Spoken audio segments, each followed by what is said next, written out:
Hello, everyone. Good afternoon. I don't have anything to start with, so Matt, welcome back. Welcome back for a short period. I know you're traveling with the secretary.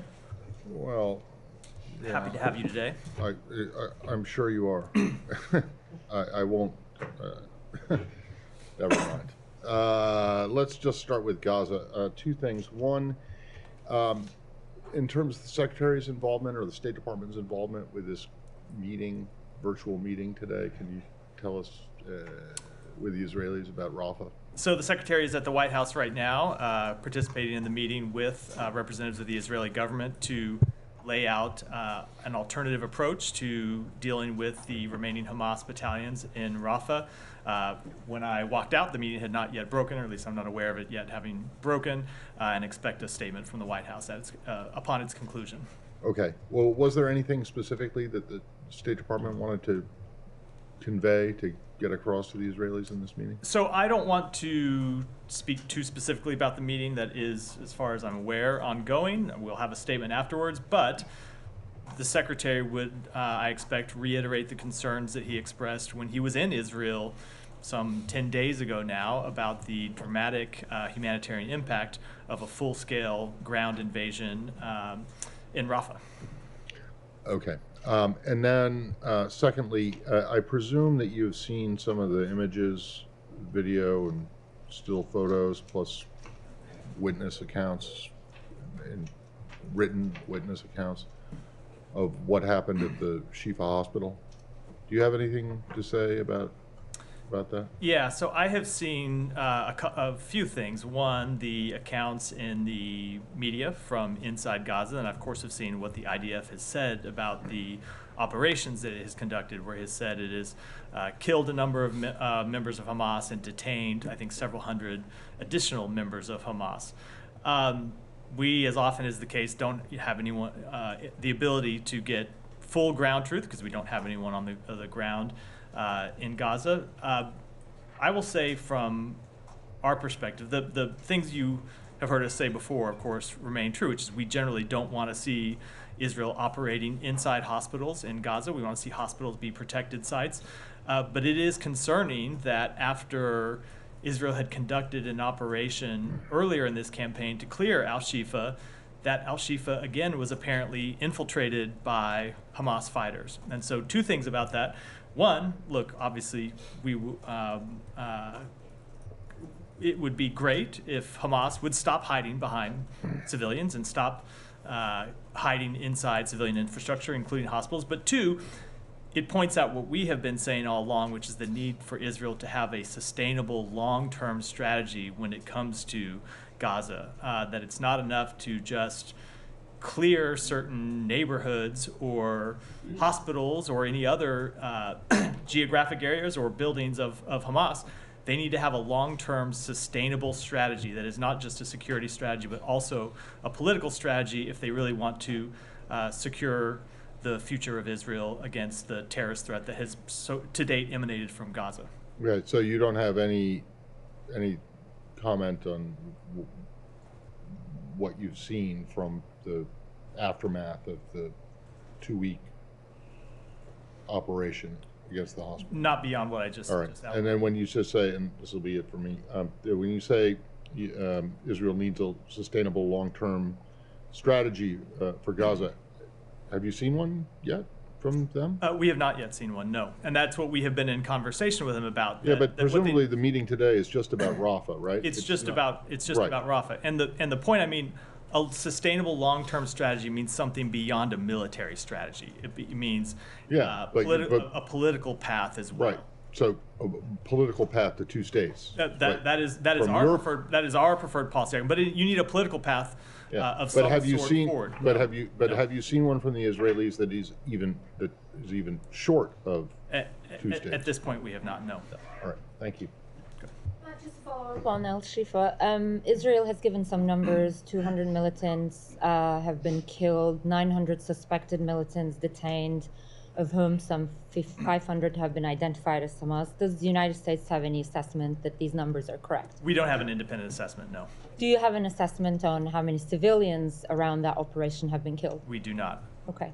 Moving on to this strike, this suspected Israeli strike in Damascus, do you have anything to say on this? I don't. Obviously, it just happened in the hour or two before I came out here. We are in conversations with partners in the region, gathering more information, but at this point don't have confirmation either of the target or the responsible party. Do you know if the United States was given a heads up by Israel about this? Again, we are gathering information. I don't have anything about the strike right now. I don't have anything beyond that to offer. Okay. Do you have any concerns that this might sort of escalate tensions, which are already high?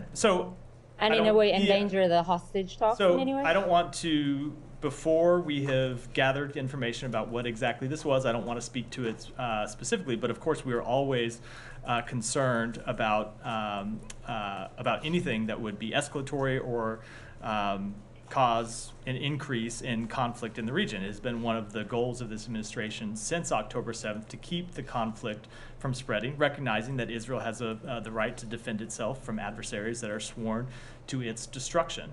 But with respect to the hostage talks, there's no reason why this incident should have any impact on the hostage talks. We have long believed it is in the interest of everyone to see these hostage talks succeed, because you would not just see relief to the civilian population in Gaza that desperately needs it. It would enable the increase in humanitarian assistance into Gaza, and of course it would get the hostages out. So no, I don't know. I don't believe it should have any impact on that. Can you say how those talks are going in Cairo? I don't have any new assessment to offer today. Okay, 2 final things. This is about this is from last week about these authorizations of these bombs to Israel. They have been approved a long time ago by Congress, but looks like the State Department has decided to do the transfers last week, the week before. Why was that decision taken recently? So I think it would be helpful to step back and put this in a little context. And the context is that the United States has a decades-long commitment to Israel's security. Israel is surrounded by entities that are sworn to its destruction, not just Hamas, but Iran and proxy groups that Iran sponsors, Hezbollah among them, who have repeatedly talked about their desire for the destruction of Israel. We believe Israel has every right to defend itself against those opponents, and we, to that end, have a long-standing security relationship with them where we provide them more than $3 billion annually in security assistance. Now, the way that that works, and I know you preface this in your question, but just for the benefit of everyone else, the way that that works is we provide them with $3.3 billion a year in security assistance. They don't always draw all of that down in any given year, but they come to the United States, request certain defense articles. We make assessments about whether those are appropriate or not. We notify them to Congress in the regular course of business. And oftentimes what happens, let's say, just as an example, this is a fictional example, let's say they requested 100 planes. We make a decision, we notify Congress. That doesn't mean that they take 100 planes tomorrow once that notification has been given and once the approval has been given. They draw those down over time, and sometimes it takes years to fulfill those requests. And so those are the types of things that I see you wanting to go. Bear with me. I know this is long, and then you'll have the opportunity for follow-up. Those are the types of things that often take years to fulfill. And they were happening before October 7th, and they have continued after October 7th. So what these are about, in many cases, are about self-defense, but also deterrence and replenishment. And so we make these in the regular course of business. And what I can tell you about them is that we follow the same procedures with respect to everyone that we do for every other country in the world, which is that we notify Congress. And in fact, since October 7th, we have gone above and beyond to notify Congress about these transfers. There is a statutory threshold where we are required to notify them of transfers. We have been regularly briefing the committees to make them aware of every transfer that we are making. So I'm going to have to combine my questions now that you've taken up so much time with that answer. I understand. I would apologize, but I don't think you'd believe it. I'm just joking. Of course, take your time. I understand the fulfillment can take years, but are you basically saying that the authorization of the transfer coming in these recent weeks was a coincidence?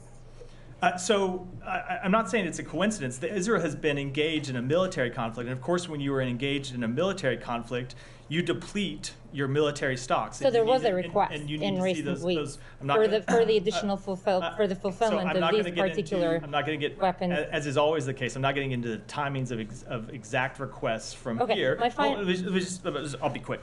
But this is a process that we keep Congress fully apprised of, our relevant committees.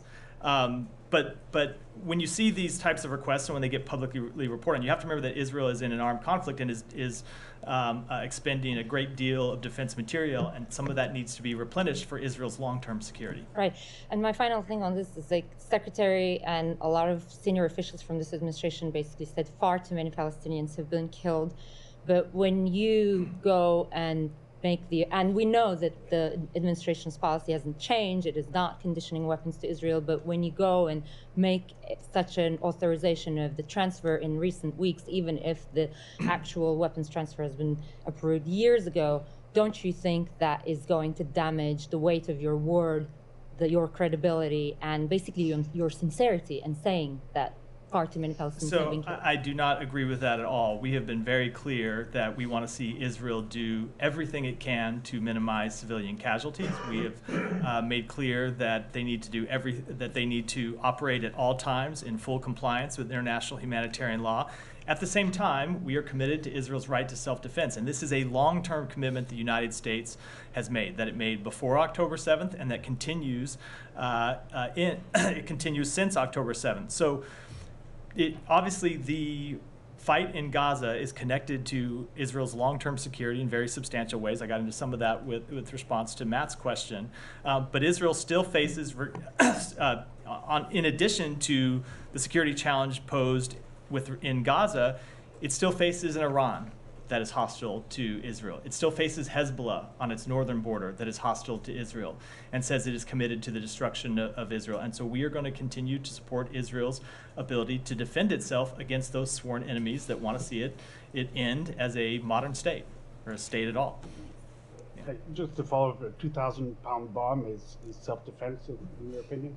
It is so they need to have the ability to defend themselves against a very well-armed adversary. Like I said, Iran, Hezbollah, which has thousands and thousands of fighters and quite sophisticated material and quite sophisticated weaponry, as we've seen them deploy, excuse me, against Israel in the last few days. So yes, they do need the modern military equipment to defend themselves against those adversaries. In Gaza before, in the beginning in Gaza. And we have made clear to them that whatever weapon they use in Gaza, be it a bomb, be it a tank round, be it anything, that we expect them to use those weapons in full compliance with international humanitarian law. And we have had very frank conversations with them about the fact that far too many civilians have died through their operations, and that they need to do better in taking into account the need to minimize civilian harm, and we'll continue to do that.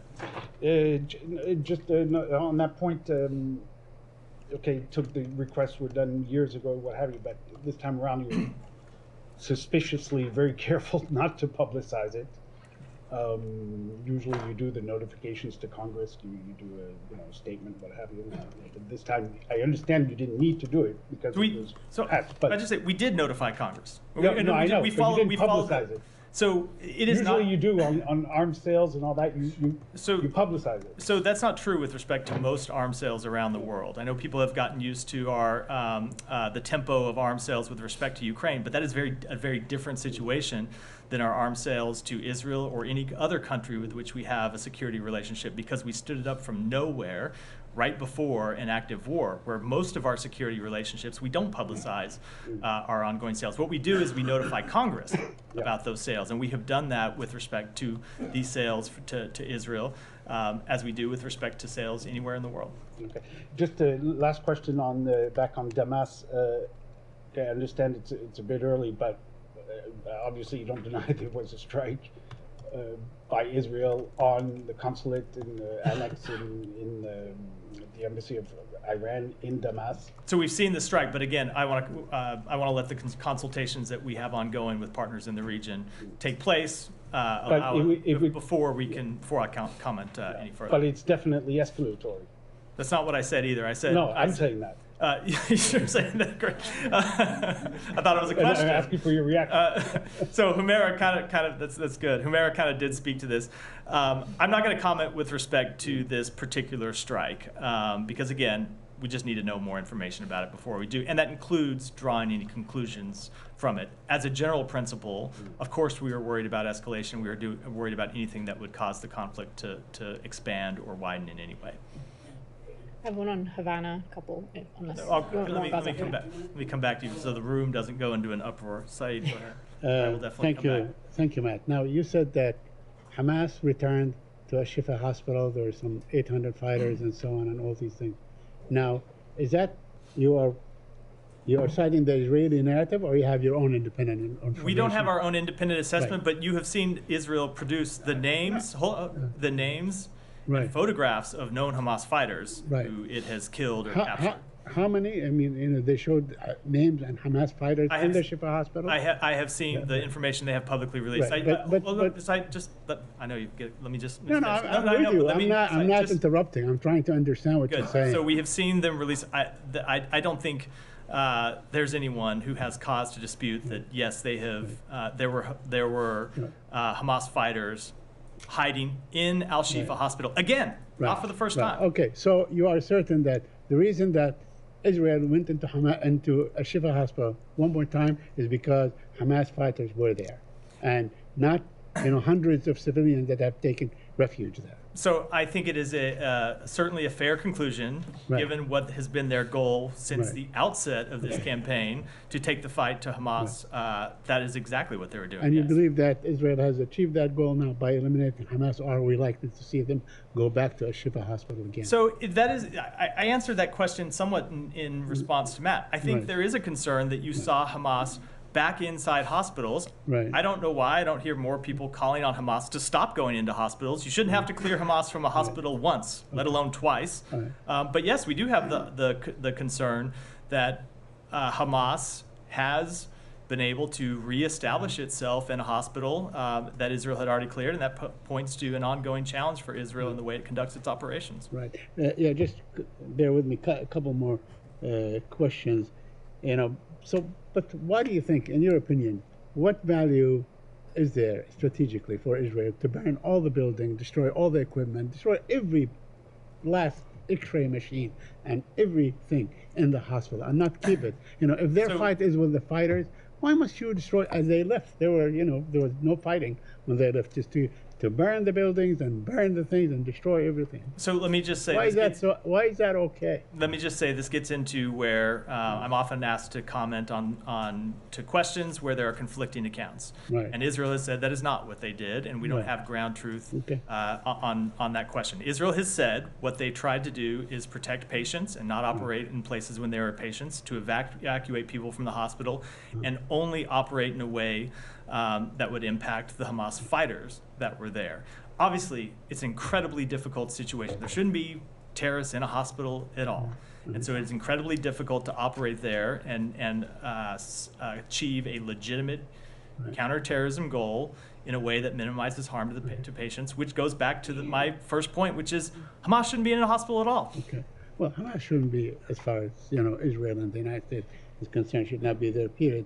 But I would think, Saeed, everyone could conclude, I would think, including you, I would think everyone could conclude that Hamas should not be inside a hospital. I hope anyway that that's not a controversial opinion. Well, okay, but that's a different issue altogether. Now, not really. No, it's kind of the core of what we're talking about. Okay. Let me ask you something. You talked about the 2,000-pound bombs and so on. You think that it is really wise to send it at this time? You know, when this far in this battle, you know, or this war, it has only been used in Gaza. I mean, I know you say that Israel is surrounded by, you know, people that wish it well and so on, but in fact, it's surrounded by Egypt with very good relations with Israel, surrounded by Jordan with good relations with Israel, surrounded by Syria, that is obviously embroiled in its own civil war and cannot even defend itself against attacks as we have seen today. So, quite the contrary, Israel is surrounding Hamas, and it's using these weapons to do that. And in fact, I mean, you know, the F-35, to the best of my knowledge, I could be wrong, has only been used in combat against the people of Gaza. So how could you justify sending all these weapons when you have the most hapless people probably on earth, you know, destroyed, moving from one place to another, and so on, and you send these weapons to sort of just finish the job or continue the job? I don't know. So, what logic is there in sending those weapons? So the logic is exactly what I outlined a moment ago.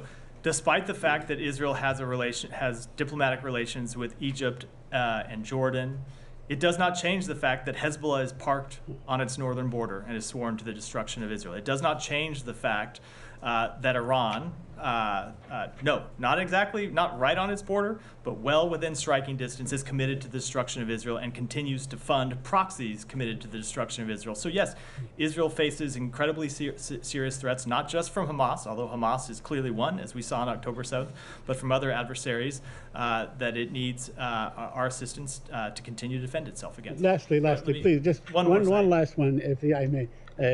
Are you aware of a report made or a conversation that Israeli officers made or an interview with Haaretz, where they say that Israel established some sort of an illusionary, you know, kill zone line and so on? Are you aware of that? And they actually kill whoever walks or moves about in that area? I read that article, and I noted that in it the IDF says that of course is not what they have established. There are of course areas of significant combat where any civilian could wander in and be unfortunately be killed either by fire from Israel or by fire from Hamas. If you walk into an active conflict zone, that's a possibility. But I have noted that the IDF said they have not, of course, established kill zones. It would be incredibly inappropriate for anything like that to be established, and we've not seen evidence at this point that they have. Go ahead, I'll come to you next. There's reporting that Israel submitted a plan to the UN that would essentially dismantle UNRWA, transferring staff and funds to World Food and some other organizations. Have you seen that plan? Do you support it? I have not seen that plan. I can't speak to whether somebody inside the United States government has. We continue to support the work that UNRWA does, both in Gaza and in the broader region. We think that they play a critical role in delivering humanitarian assistance to people who need it. Now, the United States cannot fund UNRWA by statute now, given the recent action by Congress, so we are exploring ways that we can direct the humanitarian assistance. We are committed to providing the Palestinian people through other organizations, and we look forward to identifying ways to do that and continuing to support humanitarian assistance to Palestinian civilians. But that does not mean that we do not also support UNRWA's work. We want to see it continue.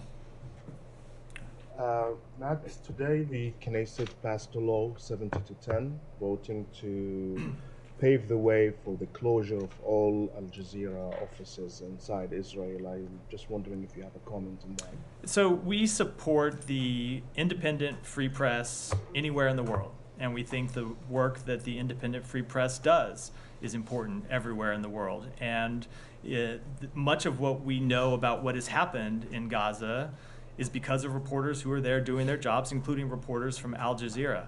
I'll say, just with respect to Al Jazeera, obviously, I think it's well known that we've not always agreed with all of Al Jazeera's coverage, but it's a media organization that we engage with. I've done interviews with Al Jazeera. Other people from the department have done interviews with Al Jazeera. So what we will continue to make clear is that we support the work that the Free Press does. Our assessment with that passage of this law and previous incidents to our crew in Gaza that this enhanced our suspicion from the beginning that our crews were actually targeted, not by mistake or by. Does this trouble you that a media organization just becomes the target of the Israel and become part of the targets in this war? So with respect to targeting, I mean targeting in a sense, not through a law passed by the Knesset, but I think with respect to potential military targeting, Israel has said very clearly that that's not what they have done. Obviously, that would be incredibly inappropriate. You've heard the Secretary speak to this, that it is tragic how many journalists have lost their life in this war, because as I just spoke to a minute ago, they put their own lives at risk in bringing us information about what's happening inside Gaza, and it's important that we continue to get that information. And so we support the work that journalists do in Gaza. We support the work that they do around the world. Tom, go ahead. Just to go back to the meeting between US and Israeli officials, why is this happening virtually? I will leave it to the White House, which is the primary. White House took the lead in organizing this meeting, so I'll leave it to them. But I mean, there's an important diplomatic element because we know, I mean, Benjamin Netanyahu said in press conference yesterday that he pulled the delegation traveling to send a message because of the UN Security Council vote. So it will worry people that on such an important issue, and it's not a long flight from Tel Aviv, that this meeting is not happening in person. I mean, what does that say about your ability to persuade the Israelis on the issue of an invasion of Rafah when you haven't been able to persuade them even to fly to Washington? So I'm in a little bit of a box here because I can't talk about the outcome of the meeting because it's still, maybe it's broken now since I've been at the podium. We will have more to say about the meeting later today, but I'll just say I would not expect this to be our final engagement on this issue. Do you think you can persuade them? I mean, so far this doesn't feel like, a huge success of your argument because you've been saying for weeks you don't support a ground invasion of Rafah. The Israeli Prime Minister has been saying for weeks they will go in. So we will continue to make what we believe is the best case to Israel about actions that it should take in Rafah that won't just minimize civilian harm and prevent an unnecessary loss of life in a place where you have somewhere around 1.4 million civilians living today, but also would be in Israel's long-term security interests. And I think that's an important point, that we don't. The case that we are making to Rafah is not just about the interests of the Palestinian people. It's also about Israel's long-term security interests. And you heard the Secretary speak to this some in Tel Aviv. I know you were there, about the toll that this campaign has taken on Israel's standing in the world and its ability to influence countries around the world. And we think that a full-scale invasion of Rafah would only further that impact to Israel's standing. So we're going to make that case to them. Ultimately, they're a sovereign country and will make their own decisions. But we're going to make we will lay out to them the way we see it. I just follow up on that. Yeah, go ahead. And will this conversation also make clear what the U.S. will do if they go ahead with a full-scale invasion in response, or is this just laying out alternatives? So two things about that. One, with respect to the broader question, not tied directly to this meeting, I've gotten that before, and I'm just not going to speak to hypotheticals. We're going to take it one step at a time and not make any predictions about what I'm just asking if that's being discussed in this meeting. Yeah, but what will happen? And then with respect to the meeting itself, again, I'm not going to speak in detail about a meeting that was still ongoing when I walked out here. We'll have more to say. But about you have it. spoken. We'll have more to say about it once it's concluded. So at a very high level, not in detail. Okay, and just one more question on Yeah. Israel. I understand the regular course of business when it comes to arms sales, of course, Israel, any other country. But I'm just trying to understand if you're saying that, you know, these weapons were promised, they were approved, the process went through, and now they're going forward. Is that regular process being examined at all, given what's going on in the Israel-Hamas war, or not at all? So that process is a process that applies not just to Israel, but to every country that with whom we have a security relationship. So it is one that is long-standing.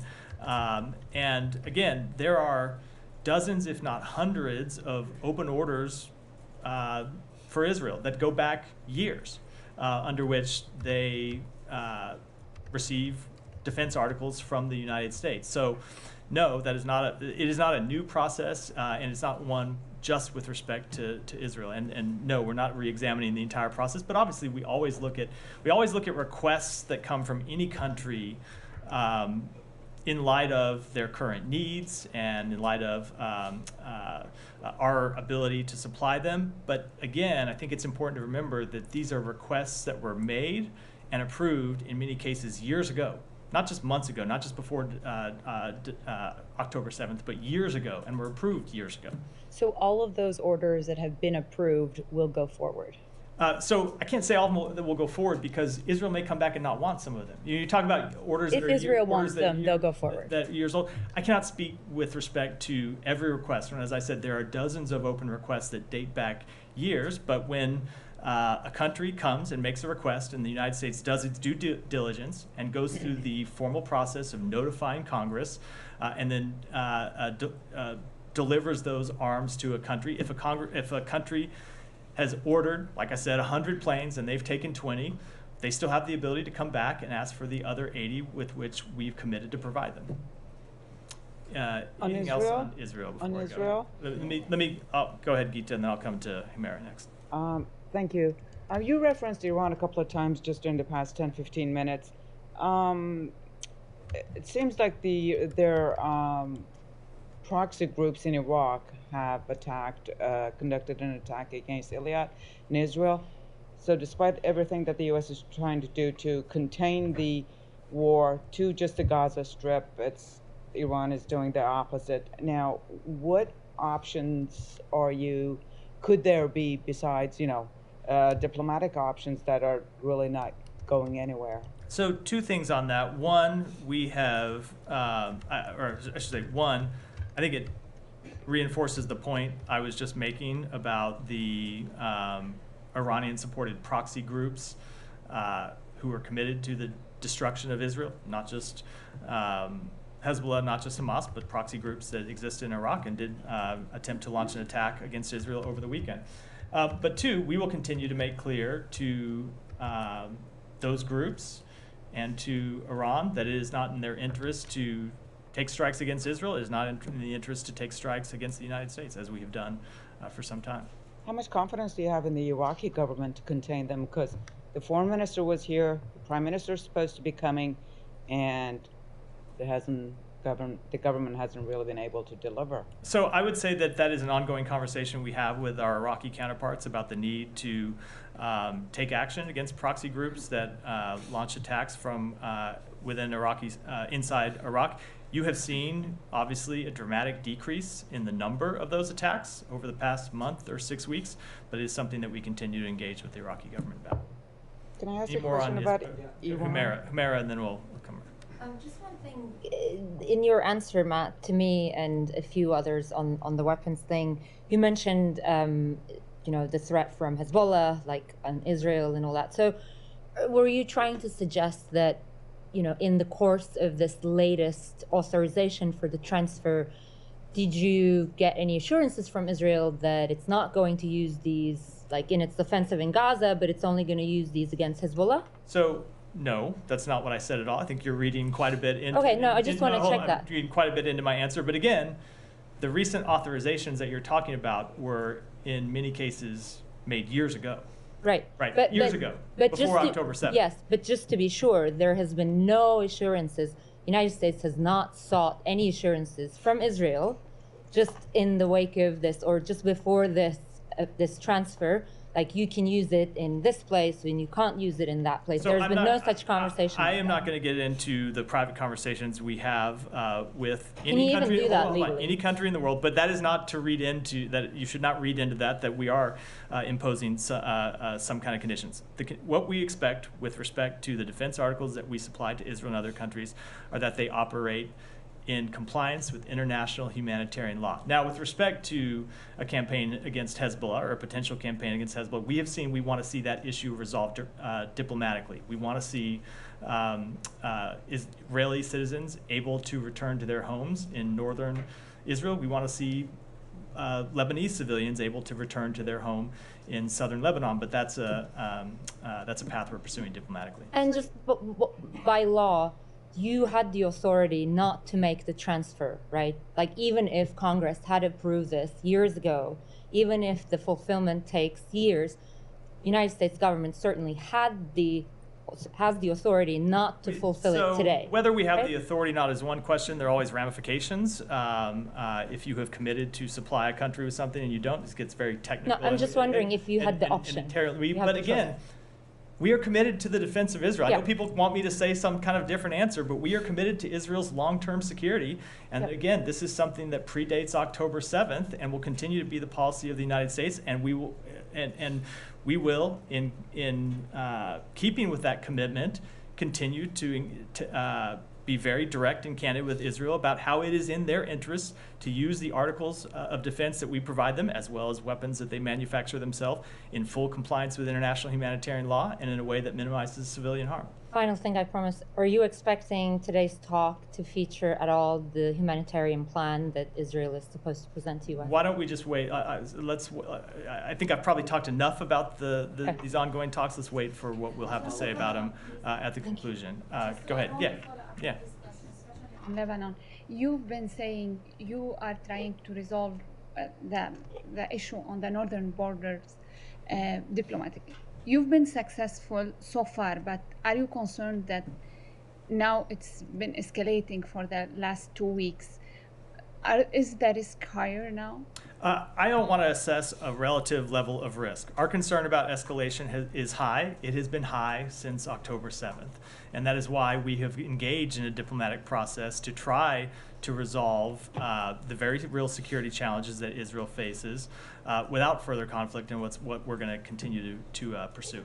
One more question. During the secretary visit to the region, can you confirm the reports that the Arab ministers gave him an Arab proposal on the day after and on the establishment of a Palestinian state within 3 years? So I'm not going to confirm that report, but the path forward for Gaza and the West Bank and the Palestinian people is something that we have been engaged with partners in the region.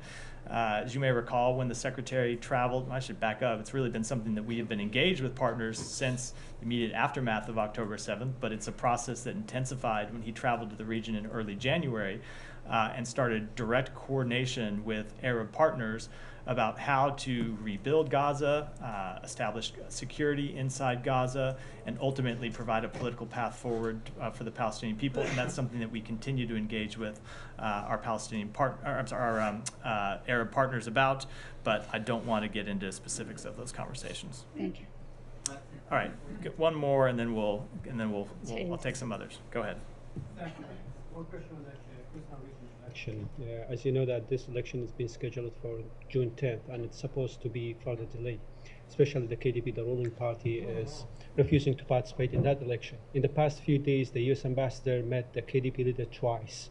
So, do you have any concern that the election, the KRI election, will not happen in the scheduled time? And then, how are you going to encourage the KDP and other political parties to overcome the disputes and having election either on June 10th or any other day this year? So we understand the IKR president and various Iraqi authorities and political parties are actively considering next steps.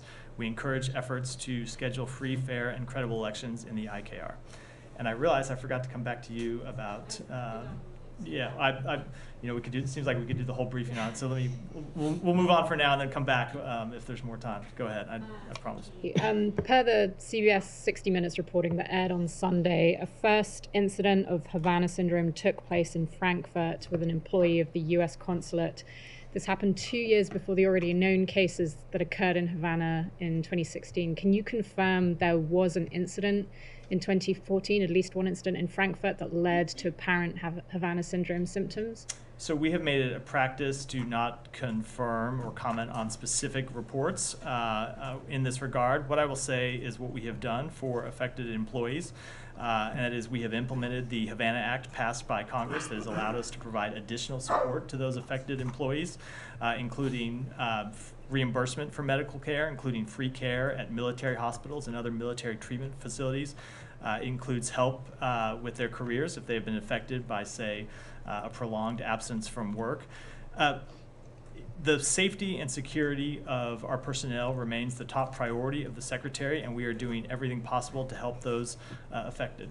A couple more on Havana still. Does the State Department's Bureau of Intelligence and Research have confidence that in the U.S. intelligence community's assessment that it is unlikely that a foreign adversary is causing Havana syndrome? So we do. It has been the broad conclusion of the intelligence community since March 2023 that it's unlikely a foreign adversary is responsible for these anomalous health incidents. It's something that the intelligence community has investigated extensively and continues to look at.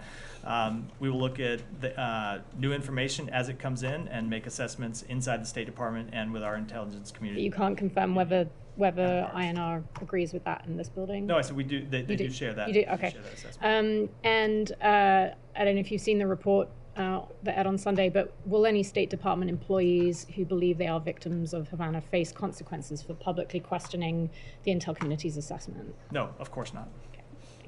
Janie, go ahead.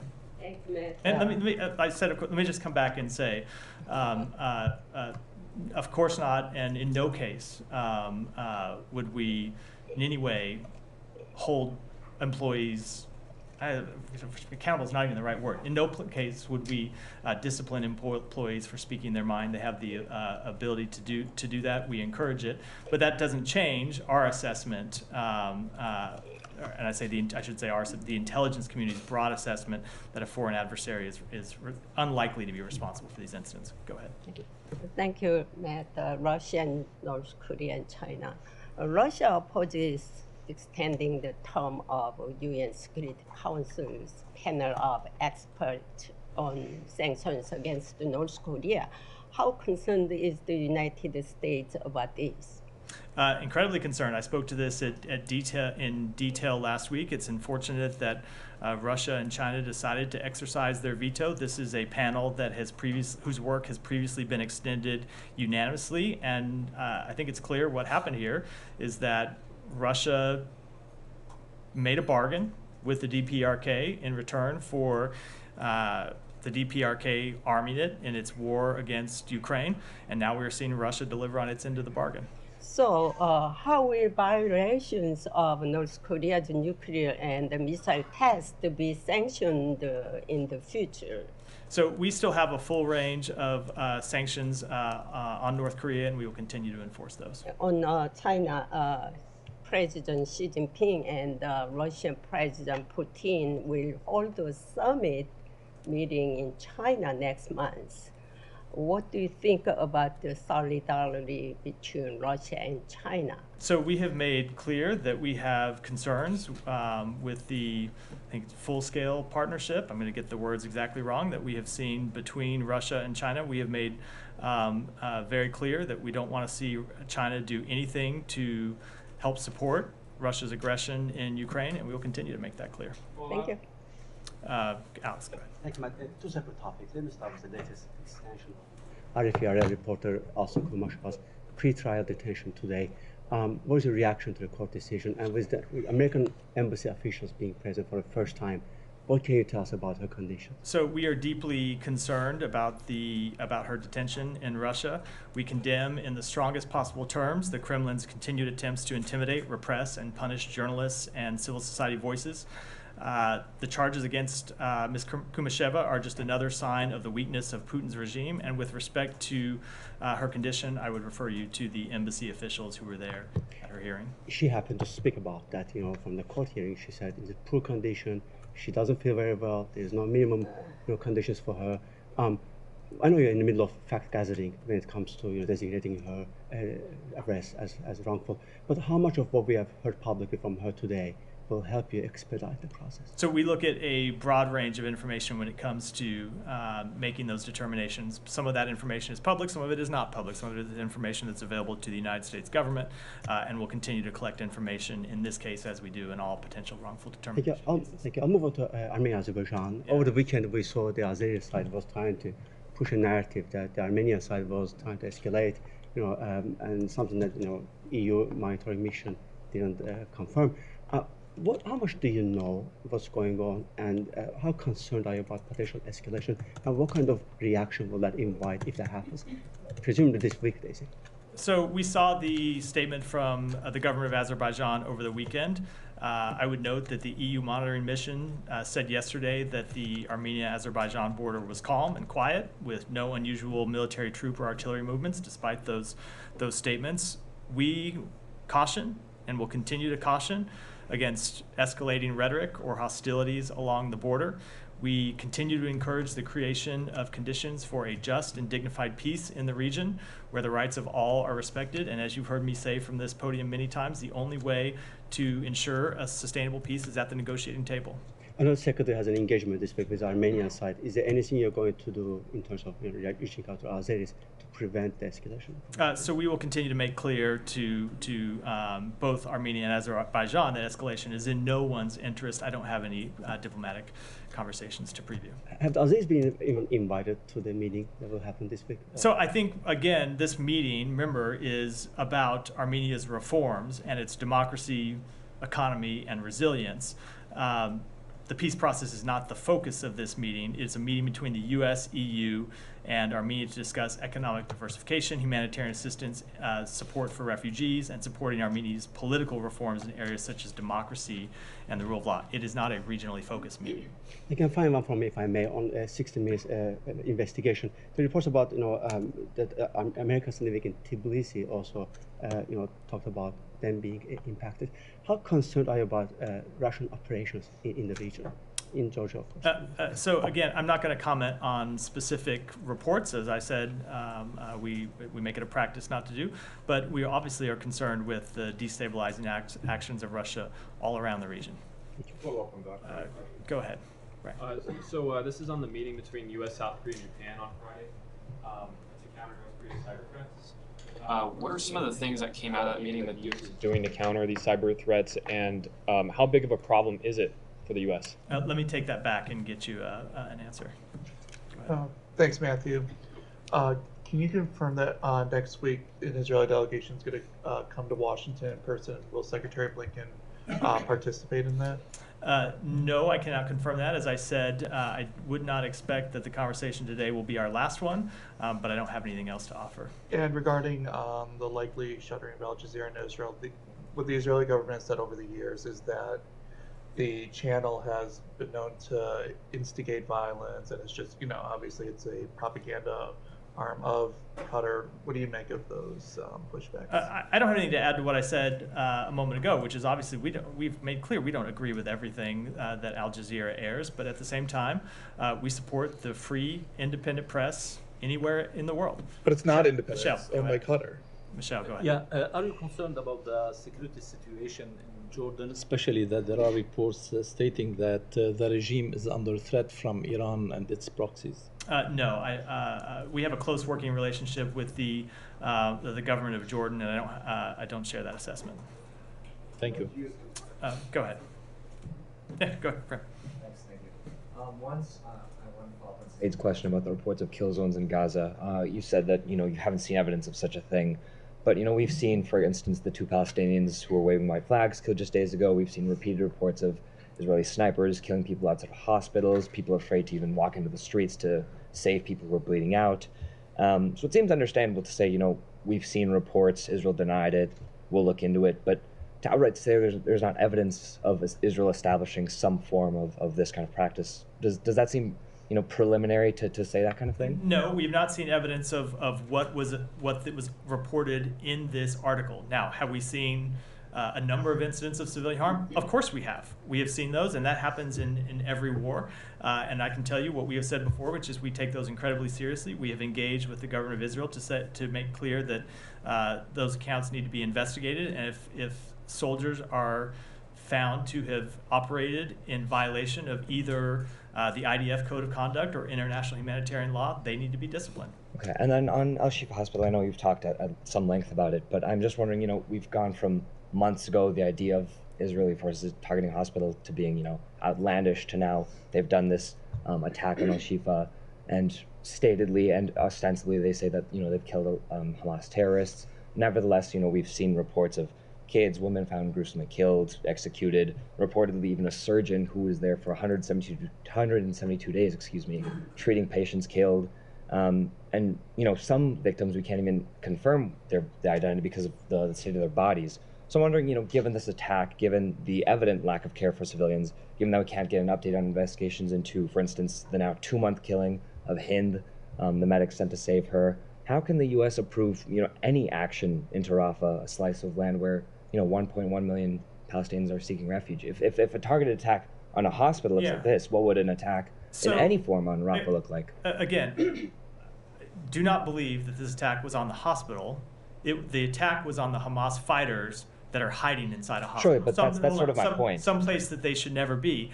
But you make a good point with respect to Rafah, which is why we have made clear we don't want to see a full-scale military operation. But I think the premise of the question, I shouldn't say the premise of the question, because I don't want to attribute this to you, but the other alternative is that Israel does nothing about the Hamas fighters that continue to exist in Rafah. And we don't think that's an acceptable alternative either. So what we have said is there needs to be a targeted military operation in Rafah that targets the Hamas fighters in a way that minimizes civilian harm, and not a full-scale operation. That's been what we have been making clear to them. Just one small follow-up on that, if you allow. I guess this just gets to a broader question about, what does the U.S. see as sort of the path out of here? Like, is it political? Because what does it mean for Israel to defend itself ongoingly? Like, is it a matter of eradicating everyone who is associated with Hamas? Because that, I don't know, it doesn't necessarily seem like a goal that has led to the protection of civilians up to this point. So there need to be battlefield successes, and there needs to be a political path forward. And that is what we have been engaged with partners in the region to develop and ultimately present to Israel.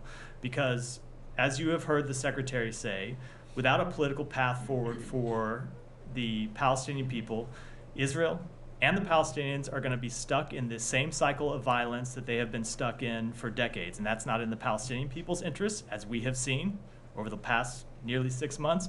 It is not in Israel's interest, as we saw very clearly on October 7th. And so that is the work that we are doing inside the United States government to try to develop that political path forward that we think ultimately is in the best interests of the Palestinian people, the Israeli people, and the broader region at large. Go ahead. Yesterday, Turkey held local elections. I know it's the local elections, but it has a significant outcome. So do you have any comment or statement about these elections, the process of these elections, or the results? I don't have any comment on that. We typically don't comment or take a position on elections anywhere in the world.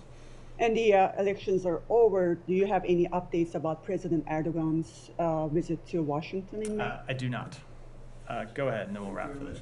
Come to Gita. Good news about one of the U.S. detainee in Afghanistan, Mr. Ryan Conward. I spoke to the senior Taliban official. They said that he's in good health and he speaks to his family.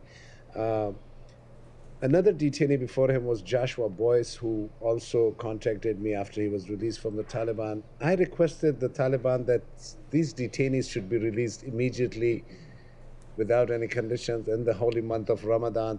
They said, we will definitely do it if you give us commitment that the U.S. will release our detainees. And I am not a media group so big as Al Jazeera. I'm just a small-time niche media group. Is there anything I can convey that like these detainees should be given back to each other, or it's too much out of my... I with all due respect, I think I will decline to conduct diplomacy through this podium. That's what but I will say two things. One, we are concerned, despite those assurances, well-meaning as they may be, we are concerned about the well-being of Americans detained in Afghanistan. And number two, we are actively working for their release, and we'll continue to do that. My second question is, drones have been reported flying in different parts of Afghanistan. Anything you can share that at least... No, I don't have just any comments on that. Let me go to Gita. One more out of 5, 6 questions. I don't even get 3. And Gita, go ahead. Thank you. Human Rights Watch has issued a report on the situation of the Baha'is in Iran. It says that the Iranians' persecution of this religious minority is tantamount to crimes against humanity. I was wondering, since the State Department has been following the situation of the Baha'is in Iran, if you would have the same assessment as Human Rights Watch? Let me take that back and get you an assessment. I haven't seen that. Obviously, it's an issue we've been following. I haven't seen that specific report, but let me talk to others in the building who might have and get your response. With that, we'll wrap for today. Thanks, everyone.